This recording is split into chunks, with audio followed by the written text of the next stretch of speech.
segundo a segundo uno aprende bastante. Así que un gusto siempre compartir con él. Posee formación multidisciplinaria con especialización en tributación y gestión fiscal, prevención de blanqueo de capitales, derecho informático, auditoría forense, delitos financieros, sistema penal acusatorio, y ha realizado estudios sobre métodos alternos de resolución de conflictos, administración de empresas, finanzas públicas, gobernabilidad y gerencia política. Tras la entrada en vigor de la Ley de Prevención de Blanqueo de Capitales y Financiamiento del Terrorismo en Panamá, ha asesorado el establecimiento de departamentos de cumplimiento para sujetos no financieros regulados, tales como empresas en zona franca, firmas de abogado y corredores de bienes raíces. Su intensa experiencia en derecho migratorio y migración laboral y su profundo conocimiento sobre leyes de negocios e impuestos le han permitido asistir a numerosos clientes extranjeros, incluyendo estudiantes retirados, profesionales, altos ejecutivos e inversionistas, a establecerse en Panamá y organizar sus actividades profesionales y empresariales de forma eficiente. Posee vasta experiencia en Derecho Informático, en donde ha sido expositor en la Facultad de Ingeniería en Sistemas de la Universidad Tecnológica de Panamá, en seminarios de nuevas tecnologías, comercio electrónico en el Colegio Nacional de Abogados, además de ser ponente en seminarios auspiciados por Microsoft Latam y entre temas de aspectos jurídicos y contratación y otros más. Damas y caballeros, para el Colegio de Contadores Públicos Autorizados de Panamá, en esta 16º Congreso Tributario Nacional, nos complacemos en presentar a ustedes al doctor José Francisco Vega Sacasa. Bienvenido.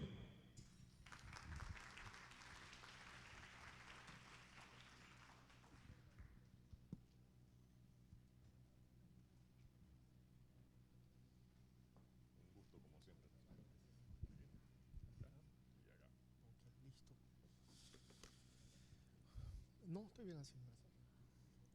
Bueno, a mí me toca probablemente la hora más difícil para exponer, ¿no? La hora después del almuerzo, cuando están haciendo la digestión y todavía están pensando en el receso. Así que espero que mi presentación no los ayude o no los ponga más somnolientos de lo que ya regresaron del almuerzo, ¿no? Mi tema hoy a explicar, a exponer, va a ser sobre los sistemas de fiscalización a través de la tecnología y el cruce de la información. Es decir, vamos a ver cómo la tecnología o las nuevas tecnologías van a impactar en la transformación de la fiscalización y la recaudación de nuestros impuestos. Primero hay que comenzar. Hoy en día vivimos en una era totalmente digital. Si alguien quiere verle el lado positivo a la pandemia, es que sirvió como un catalizador para la implementación de tecnologías, tanto en oficinas públicas, en oficinas privadas, temas de teletrabajo, clases a distancia, en fin. Pero, ¿qué hay detrás de todo esto?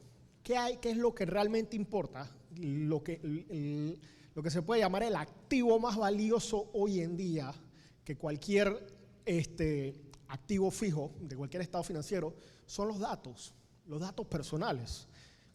Apuesto que todos los que estamos aquí hemos usado alguna o usamos varias de alguna de estas aplicaciones o redes sociales. Nosotros, cuando creamos una cuenta en redes sociales, estamos de manera voluntaria entregándole nuestros datos a esa empresa. Esa empresa, obviamente, a través de algoritmos, lo que hace es un perfil de consumo y posicionamiento para hacerte recomendaciones. Nos pasa en Netflix cuando vemos una serie y nos encanta la serie, por eso si ustedes han notado que cuando se termina un capítulo en Netflix solo son 5 segundos lo que tarda para empezar el otro, eso es para dejarte enganchado, ¿no? Y ya el propio algoritmo te va recomendando cuáles son las series que te gustan. Lo mismo con Spotify, lo mismo con YouTube, lo mismo con la mayoría de las redes sociales. O sea, los datos hoy en día es el negocio más lucrante. De hecho, la próxima potencia mundial va a ser la que controle los datos personales y y la pelea está ahorita entre Estados Unidos y China. Ok, veamos qué sucede en el Internet. Cada minuto se suben 243,000 fotos a Facebook, 60,000 fotos a Instagram, se abren 120 nuevas cuentas en LinkedIn, se mandan 29 millones de mensajes por WhatsApp, se descargan 500,000 aplicaciones y se suben más de 800 archivos a Dropbox. ¿Qué quiere decir eso? Que estamos en una constante develación de datos. Es más, aquí ustedes están usando sus celulares o están usando información. Pero no es capturar los datos porque sí, no, es qué vamos a hacer con esos datos. Ya empresas, las que se conocen como las Big Tech, las que conocemos como Facebook, Amazon, Apple y Google, ellos tienen muy claro qué hacer con esos datos. Pero ahora pasemos a nivel gubernamental. El Estado antes era el mayor captador de datos. Hoy en día eso no es así. Los mayores captadores de datos son las empresas Big Tech que les acabo de mencionar. Y el Estado se ha quedado rezagado en la implementación de la tecnología. Comenzando porque tenemos el uso de billete físico. Si hay algo que no se puede rastrear o que es realmente anónimo, es un billete físico, porque si este billete físico no se registra dentro de la contabilidad de un negocio o un estado financiero, la entrada o la salida, se pierde el rastro. Y las técnicas para seguirle el rastro en operaciones encubiertas siguen siendo técnicas muy rudimentarias, marcación de billetes, tinta invisible, es decir, este sigue siendo un elemento para que se pierda el rastro del dinero. O sea, el blanqueo de capitales se usa, el mayor vehículo para el blanqueo de capitales es el dinero físico, ¿no? Entonces, todos hemos disminuido, por lo menos yo no uso efectivo. Si ahorita mismo me vienen a pedir $1.25, le hago un Yapi por esa cantidad, yo no uso ya efectivo, ¿no? Entonces, hemos visto no solo que la gente hoy en día está usando menos efectivo, sino que está aplicando nuevos métodos de pago. Tenemos plataformas de pago, tenemos tarjetas de crédito que, bueno, siempre han existido, solo que ahora a través del comercio electrónico hacemos muchas más compras por tarjetas de crédito.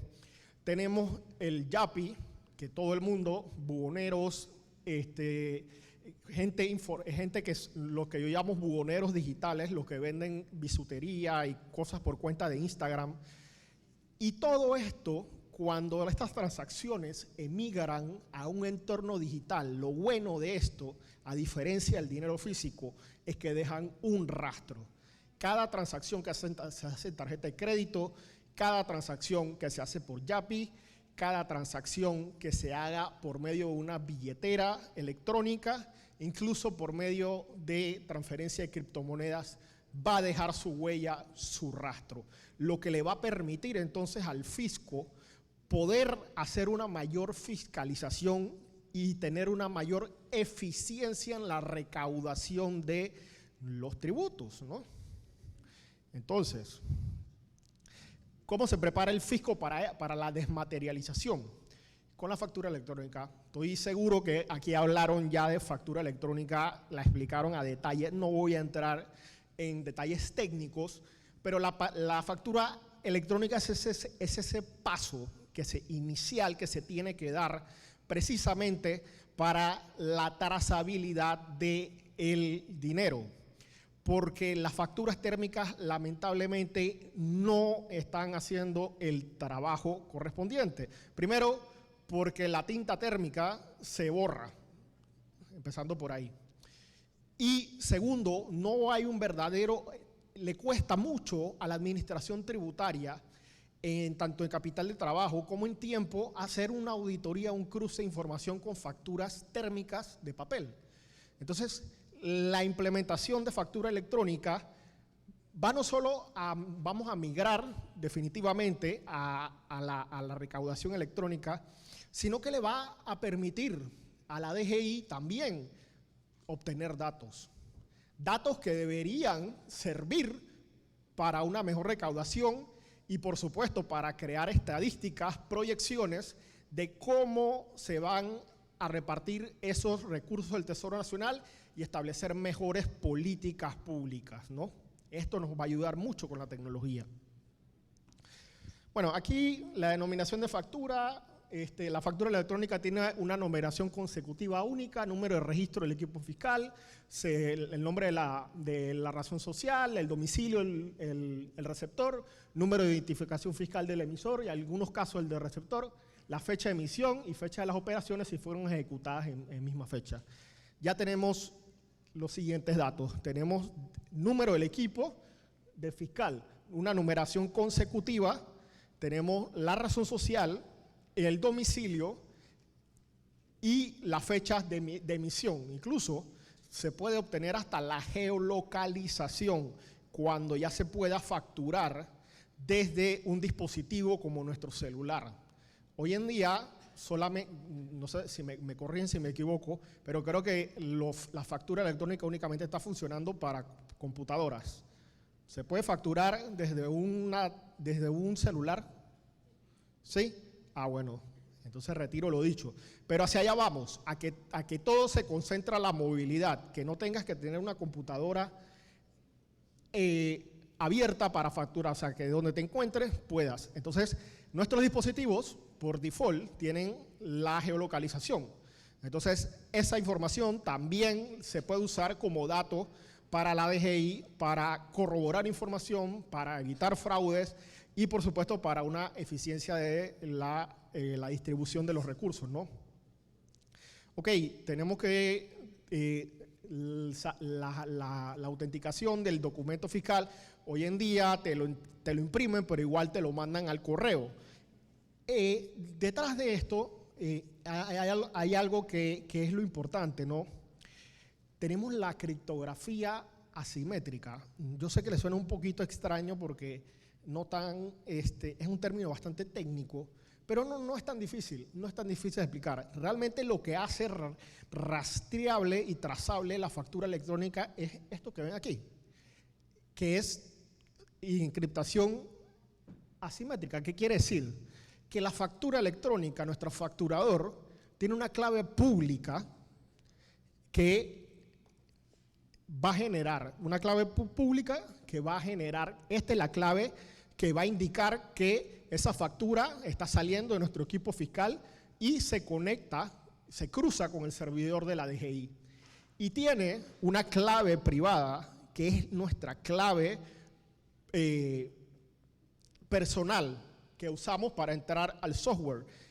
Cuando hablamos de claves privadas, hay un principio de no repudio. ¿Qué quiere decir eso? Igual que los que han usado firma electrónica calificada.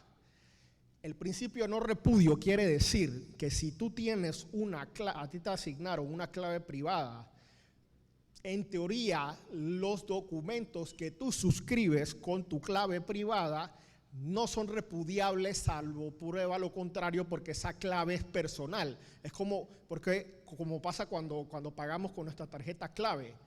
No se tiene que firmar porque el PIN es nuestra firma electrónica y se supone que nosotros somos los únicos que debemos conocer esto, ¿no? Entonces, este sistema es bastante bueno, también por temas de modificación y alteración de la información. Él detecta en el sistema si se está alterando, si se está transgrediendo algún tipo de información dentro de la factura, ¿no? Entonces, bueno, aquí podemos ver una factura digital. Este es un ejemplo de México. No es muy distinto a lo que hoy en día tenemos acá en Panamá. En fin, tenemos cómo funciona acá el sistema de factura electrónica. Tenemos que se emite la factura desde el dispositivo, en la nube se hace la entrega en formato digital, se firma, la firma, ya hablamos de la firma, la clave pública, la clave privada, se hace cuando ingresamos nuestra clave privada, estamos suscribiendo el documento, se vio un ejemplar en formato digital, se valida el certificado de la factura y entra al servidor de la SUNAT. Ok, pero ¿qué va a producir cuando ya migremos de forma masiva, que hasta el chinito nos tenga que dar factura electrónica? Se va a producir un fenómeno que ya se está dando, que es la Big Data.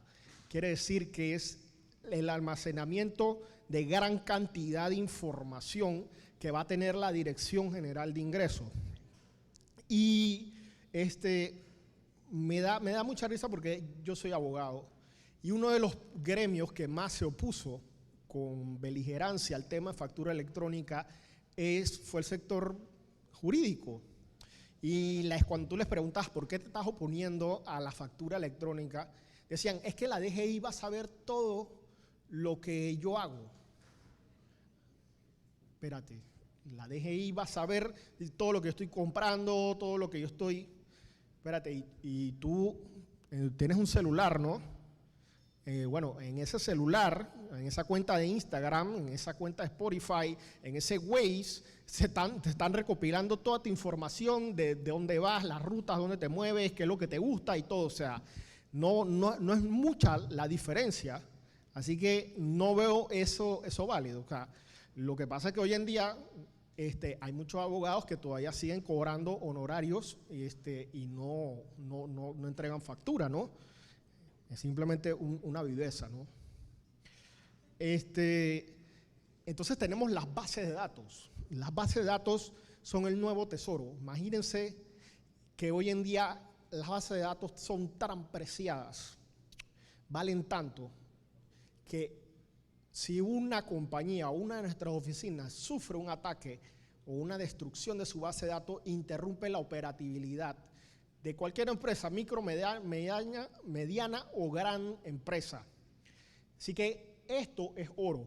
¿Qué podemos hacer? Desde nuestros software, ya sea de CRM, de ERP, canales web, todo sistema de facturación o contabilidad, se puede agarrar esa data, esos datos y hacer una taxonomía. ¿Qué es taxonomía? Una clasificación, ¿no?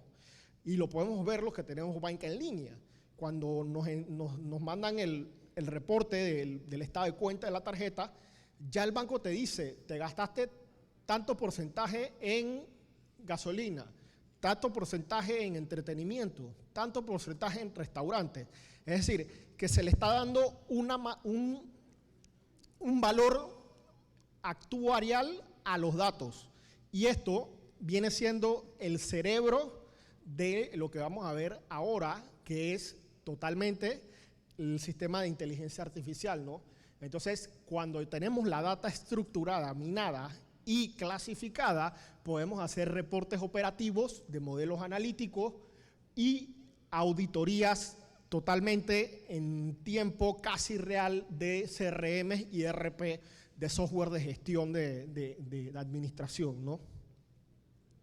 Entonces, ¿cómo podemos definir la Big Data? Conjunto completo de datos, piezas, soluciones no completas, no intervención de tecnología, y idealmente metadatos. Los metadatos es muy importante porque los metadatos son los datos que están detrás de los datos. ¿Y qué es eso? Bueno, son cualquier hecho, imagen o representación que da fe de la materialización de ese dato. Flujo de trabajo en gestión configurable para nuevas fuentes, visualización de datos, tributación en comercial, financiero y también a medir los riesgos. Muy importante este tema, porque cuando ya tú tienes una base de datos, una minería de datos en el sistema tributario, tú vas aplicando el comportamiento de ese contribuyente y tú puedes establecer una cartera de riesgos de contribuyentes que probablemente te incumplan con esos pagos y ver qué política o qué tipo de acuerdo o qué tipo de amnistía se le puede dar a ese sector que ya se proyecta que va a incumplir. Entonces, Aquí tenemos toda la parte analítica de los datos, tenemos la organización, las políticas, los catálogos, las métricas, los datos en la nube, la data de calidad, la data de operaciones y la data de seguridad. Todo esto compone el gobierno de datos que ya deberían estar implementando nuestras administraciones tributarias, ¿no? Como les dije, el gobierno de datos son métricas de calidad de los datos, liderados del negocio, responsabilidades compartidas, gestión del dato, políticas y procesos, y un diccionario, por supuesto, del tipo de datos que se está recabando, ¿no? Por ejemplo, miren cómo podemos, ahora creo que va a haber un censo, ¿no? Va a haber un censo y van a ir casa por casa y esto, ¿no?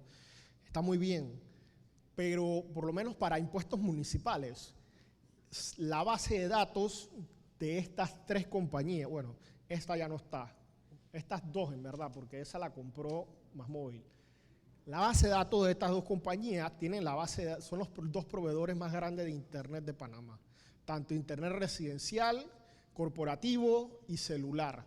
Si el municipio quisiera hacer una recaudación efectiva, simplemente tiene que hacer un cruce con la base de datos de estas compañías de telecomunicaciones y corroborar las direcciones IP y tuvieran un padrón de repente de contribuyentes y hacer el cotejo de los que están registrados versus los que no están registrados, ¿no? Obviamente segmentando el Internet corporativo, del residencial y todo esto. Pero todo esto se puede hacer y de forma muy, muy automática, ¿no? Tendrían un ejemplo más claro. Ok, ¿y cómo aplicamos entonces la inteligencia artificial y el machine learning a los tributos?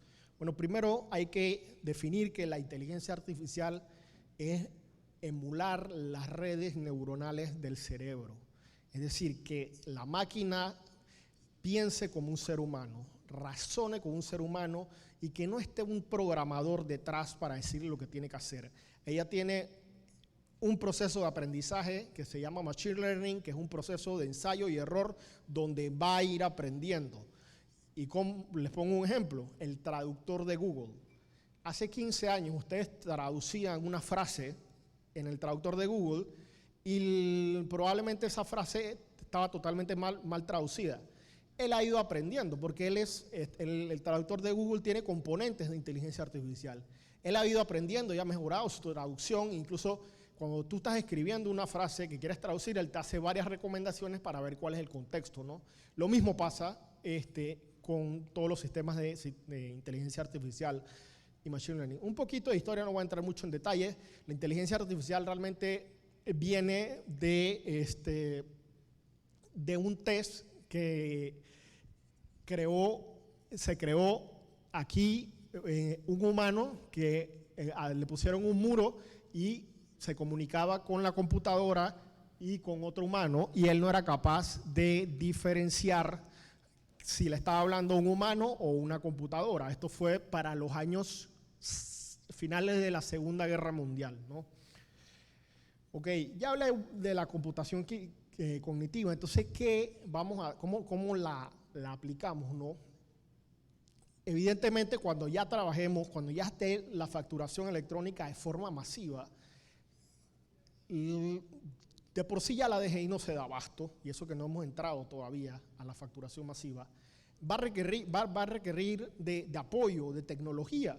Y aquí donde entra la inteligencia artificial, no a reemplazar al ser humano, sino a brindarle un apoyo y facilitar el tiempo de análisis de la data. Con sistemas de inteligencia artificial podemos hacer auditorías prácticamente de forma permanente, o sea que no hay que esperar un tiempo determinado, o sea, a medida que se va facturando, se va produciendo, se van haciendo los cruces de forma automática con la Dirección General de Ingresos. Y también podemos evitar los fraudes porque ya el algoritmo va aprendiendo un patrón que donde ese contribuyente tenga una operación inusual, va a levantar una alerta roja en la Dirección General de Ingresos el cual ahí entonces sí entraría el personal de auditoría a exigirle la documentación que soporte esa operación inusual que no es compatible con su perfil financiero, ¿no? Como pasó hoy en el partido de Argentina. Vieron que anularon los goles, ¿no? El VAR realmente tiene inteligencia artificial. Te pasas por un segundo de la línea de offside y te anulan el gol. Asimismo, la DGI tiene que tener su VAR para que le levante su bandera roja y haga las investigaciones pertinentes, ¿no? Ok, entonces el cerebro de la inteligencia artificial es la base de datos. Toda la base, entre más datos tenga, más va a poder alimentarse y va a poder ser más eficiente. Vamos a tener preparaciones, estadísticas y, por supuesto, los temas de predicciones a través de Machine Learning. Y miren, si la DGI o el Ministerio de Economía y Finanzas hubiese contado con esta tecnología, realmente tuviéramos estadísticas fehacientes de los sectores de la economía que realmente se vieron afectados dentro de la pandemia que acabamos de vivir y cuáles sectores realmente necesitan un subsidio, un apoyo económico o un incentivo, no repartir por repartir subsidios como se está haciendo hoy en día, ¿no? Ok, y por supuesto la tecnología blockchain que está muy relacionada con el tema de las criptomonedas, pero realmente es un libro contable, un gran libro de diario donde se registran todas las transacciones en criptomonedas y por supuesto con un componente, una pizca de inteligencia artificial, uno puede hacer un rastreo en tiempo real de toda la entrada y salida que ha salido de una billetera electrónica. Y les traigo un video de precisamente cómo se hace ese rastreo y cómo podemos hacer ese rastreo. Obviamente, el video, vamos a proyectarlo.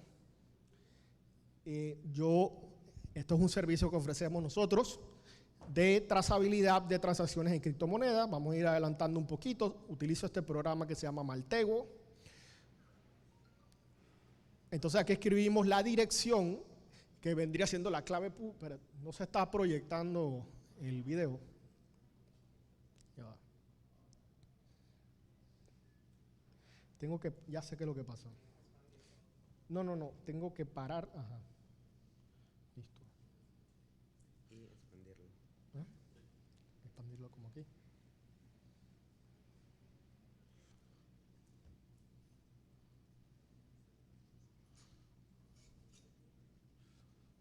Se proyecta.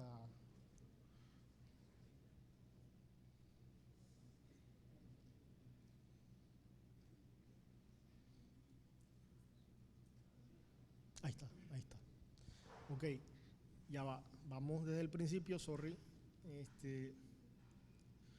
Ok, con esta herramienta Maltego yo puedo hacer una trazabilidad, investigar todo el dinero que ha entrado y salido de una billetera en transacciones en criptomonedas, ¿no?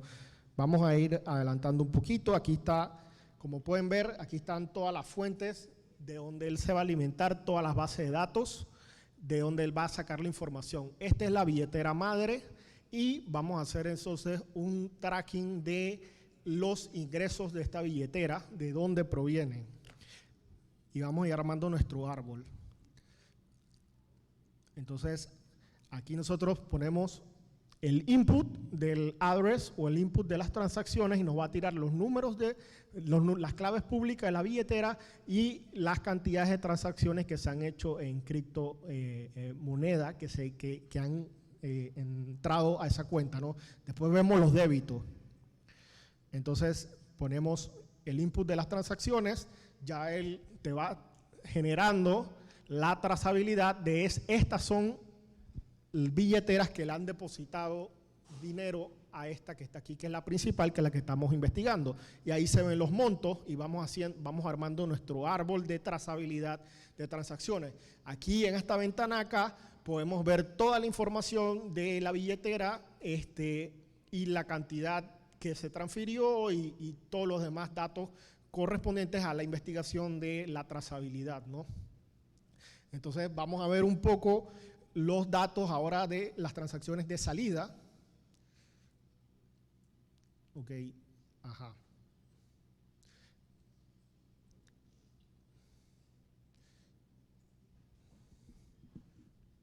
Ahí está cargando, entonces él va tirando entonces más billeteras, y todos estos números que ven aquí son otras billeteras electrónicas y ahí está la cantidad que se le ha transferido y todas redundan en esta billetera que está acá y puedes seguirle la trazabilidad en cualquier pago a cualquier billetera de criptomonedas, ¿no? Especialmente de Bitcoin.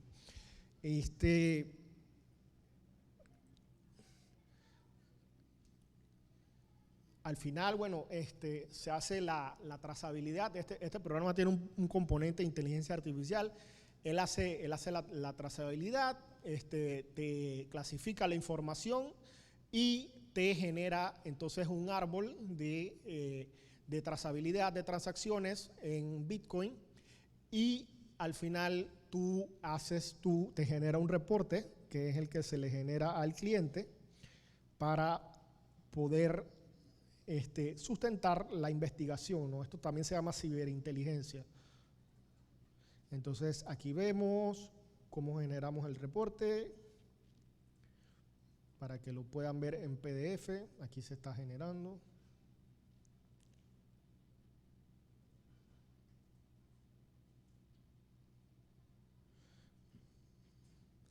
Ahí lo va a generar automáticamente en PDF. Obviamente yo puse esto en video, el programa lo tengo en la computadora, pero como la tecnología es lo más traicionero que hay. Reporte de investigación, de OSINT, a una dirección, listo, cripto.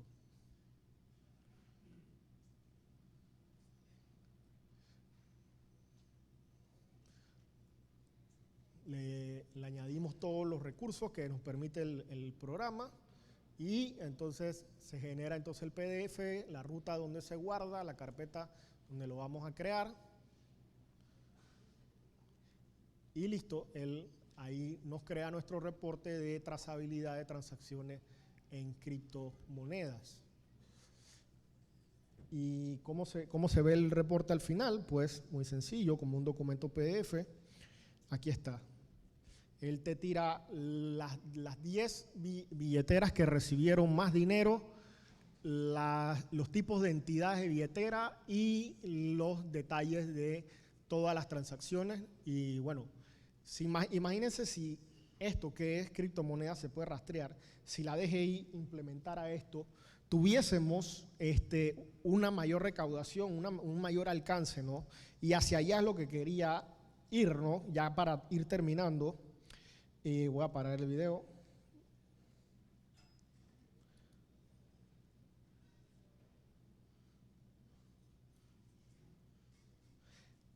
Quiero concluir diciendo que nuestra administración tributaria ya no tiene que seguir siguiendo la huella o investigando, porque eso tarda mucho, los alcances, las auditorías. Con la tecnología ya todos estos tiempos se pueden reducir, toda esta data. Tiene que dejar de seguir la huella y tiene que transformarse a una auditoría constante, permanente, es decir, desde antes de que se realice la declaración de renta, ya ellos tienen toda la información cruzada, cosa que te la envíen a tu correo y simplemente tú la aceptas o la declinas, ¿no? Y hacia allá vamos, así que no se preocupen, y ese es el mensaje, ¿no? Y eso sería todo. Muchas gracias.